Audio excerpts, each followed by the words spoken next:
What is up, boys?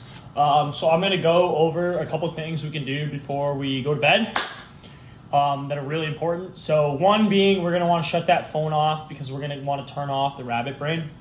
So basically, if we go to bed and we look at our phone right before, like our brain and our body is wired all by lighting, like our circadian rhythm goes with the sun and stuff like that. So get that phone off.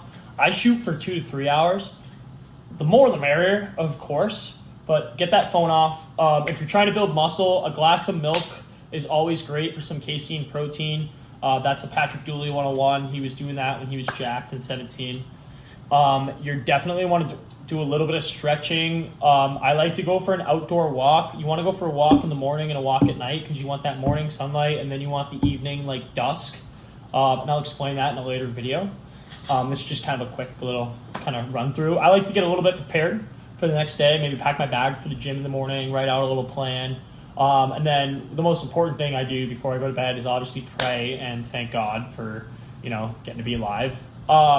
Most people do this in the morning. I like to do this before I shut the phone off, is I zip a few grateful texts to some buddies, which is tough when I'm in Arizona because a lot of family and friends are back in Boston. But I do travel a lot for work, so sometimes it just works out, depending on the time zone. And mostly you want to get done eating and drinking liquids around when you're done with the phone, so that way you're kind of just resetting. And then the most important thing you can do before bed is just take 5 to 10 minutes, shut your brain off, do some meditation, and just kind of set yourself into that like winding down phase. So the big point of this video is obviously, the importance of getting off that phone before bed, because what you do before bed is going to set yourself up for the morning.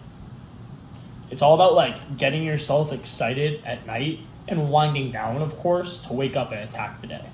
And that isn't, zipping through the phone right before bed, and then like when you're ready, just going like, oop, off, bang, because that's gonna have you waking up foggy and not thinking clearly, and the brain's got to turn off properly.